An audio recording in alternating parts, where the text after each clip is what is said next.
자, 박 전 대통령이 며칠 전 사실상 재판을 거부하는 입장을 밝혔습니다. 그런데 한국당이 내일 윤리위원회를 열어서 박 전 대통령에 대해서 이 탈당 권유 징계를 의결할 거라는 이야기가 나오고 있고, 박 전 대통령 측은 탈당을 불응하고 있다 하는 이야기가 있습니다. 자, 한국당은 친박 의원을 통해서 박 대통령에게 탈당과 관련한 내용을 보낸 것 같은데요. 아마 뜯어보지도 않고 반송이 되었다라는 이야기가 있고, 또 박 전 대통령 측, 그러니까 박 전 대통령은 구치소에 있으니까 접촉이 안 되니까 유영하 변호사나 또 그를 대리하는 인물들과 한국당이 접촉을 해서 이 탈당을 권유를 하려고 이야기를 하려고 하니 그쪽에서 접촉을 피하고 있다라고 이야기도 나오고 있습니다. 자유한국당 고위 관계자는 박 전 대통령의 탈당 의사를, 그래서 자신들이 사실상 출당을 시키기 전에 자진 탈당을 하는 게 어떻겠느냐 해서 노력을 기울여 왔는데 접촉 자체가 안 되고 있고, 이 상황에서 당혁신위원회가 9월 권고한 징계안을 곧 처리하는 쪽으로 홍준표 대표가 입장을 굳혔다라고 이야기를 하고 있습니다. 그래서 홍 대표 측은 징계 당사자에게 하루 전 사전 통보를 하는 관례에 따라 19일 통보를 하고, 그러니까 오늘 통보를 하고 내일 20일 징계안을 윤리위원회에 올려서 처리하는 방안을 지금 생각하고 있고, 이번 주를 넘기지 않겠다고 이야기를 하고 있습니다. 한국당 윤리위원회는 외부 인사 9명으로 구성이 되어 있는데요. 윤리위원들은 탄핵 사태의 정치적 책임을 묻는 혁신위의 징계안 처리를 반대하기 어려울 것이다 라고 이야기를 하고, 윤리위원회 탈당 권유를 이제 징계가 결정되어서 탈당 권유라는 징계를 받아들이지를 않을 때는 10일 뒤에 당 최고위원회에서 최종 의결을 해서 자동적으로 제명이 된다는 겁니다. 참 한국의 말이 어려워서 그런데요. 그러니까 탈당 권유라는 것은 본인이 응하지 않으면 열흘 뒤에 그냥 이렇게 출당된다라는 이야기입니다. 당에서 제명이 되면 쫓겨난 거 아닙니까?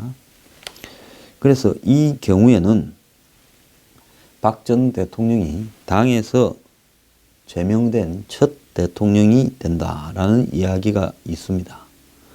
그래서 홍 대표가 미국을 방문하고 귀국하는 이달 말쯤이나 다음 달 초에 당에서 최고위원회를 열어서 최종적으로 박 전 대통령을 제명할 거라고 지금 예상이 되는데요. 홍 대표 측이 박 전 대통령 측에 대해서 윤리위원회 해부를 통한 제명 절차를 밟고 있는 것은 본인이 자진 탈당하지 않을 거다라고 생각을 해서 그런 걸로 지금 보입니다. 박 전 대통령이 법정에서 모든 책임은 나한테 있다 이렇게 이야기를 하니까 박 전 대통령의 자진 탈당 의사를 확인한 뒤 곧바로 징계 절차를 들어가겠다고 홍 전 대표가 이야기를 했죠. 친박 관계자는 박 전 대통령에게 친박계 일각에서조차 탈당을 권유를 하니까 정치가 무도하다, 즉 사람의 도리가 없는 거다라고 이야기를 하면서 자진 탈당을 거부했다고 합니다. 그래서 홍 대표와 친박계가 박근혜 전 대통령의 탈당을 둘러싸고 이제 충돌을 할 가능성이 있는데요.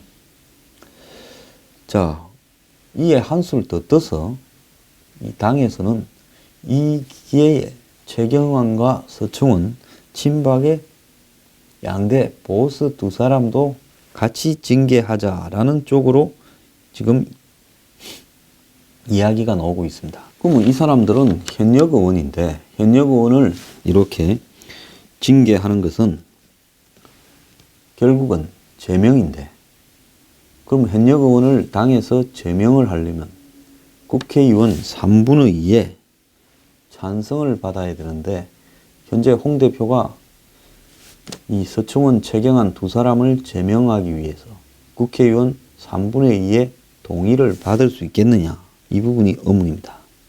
그런데요, 지금 자유한국당이 그동안의 혁신위원회에서 혁신하면서 박 전 대통령에 대한 출당 절차를 밟고 있는 것 외에 도대체 무슨 혁신을 했는가에 대해서 국민 앞에 이제는 말을 해야 됩니다. 왜 그런가 하면 저는 오늘날 보수를 대변하고 보수의 위치를 자유한국당이 사실상 텃밭을 장악하고 있는 정당입니다.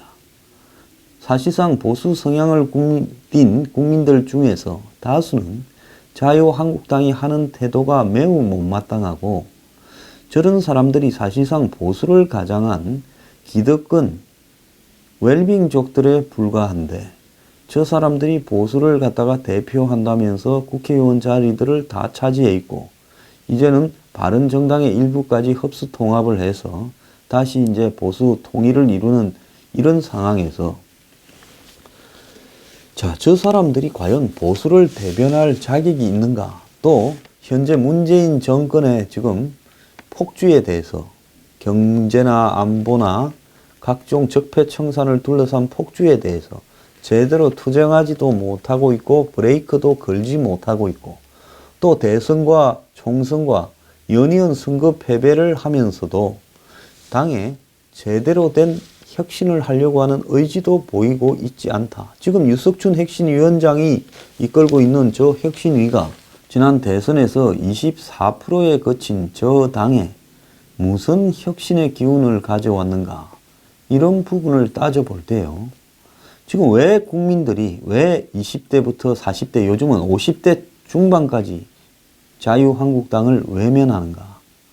자, 혁신의 가장 중요한 아젠다인 국민에 대한 정책에 있어서 자유한국당이 과감하게 노선 변화를 하고 자기 반성을 하고 있는가?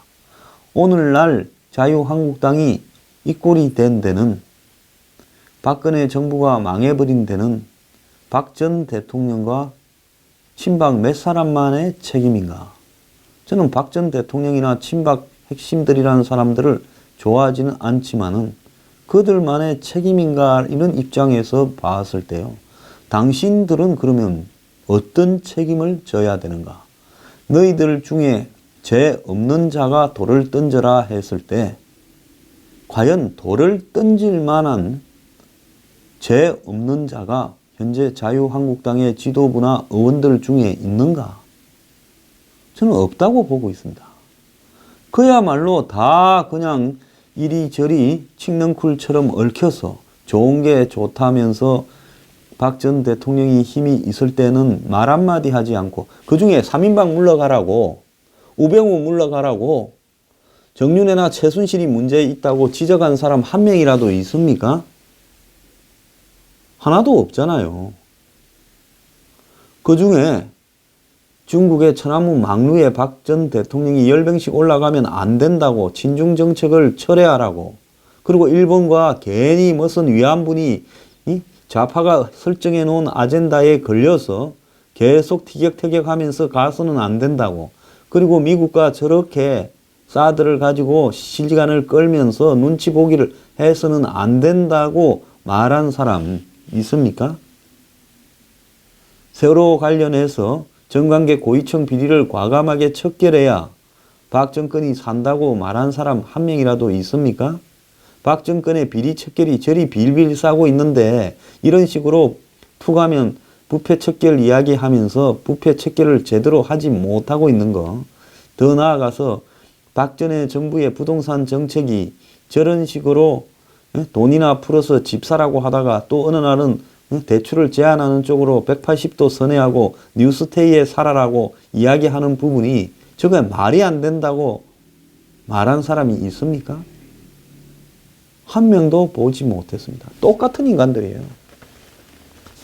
그래서 저는 이 사람들이 사람이 아닌 유인원의 무리에 가까운 사람들이다라고 생각을 하고 있고요. 그래서 바른정당에 10대 명 데려다가 합쳐본들 그 머리에서 그 생각에서 그 자세에서 뭐가 더 나아지겠는가. 그래서 야권을 통합하는 거니 또 누구를 출당하는 거니 하는 게 문제가 아니라 정말 제대로 된 방향으로 간다면 저는 박근혜 전 대통령을 출당시키는 것이 반드시 필요하다고 봅니다. 그런데 제대로 된 방향으로 가야 될 일은 하나도 하지 않고 있다. 제가 전에도 누누이 이야기를 했습니다. 제가 박 전 대통령을 출당하는 것을 반대해서 이 말을 하는 게 아니라요.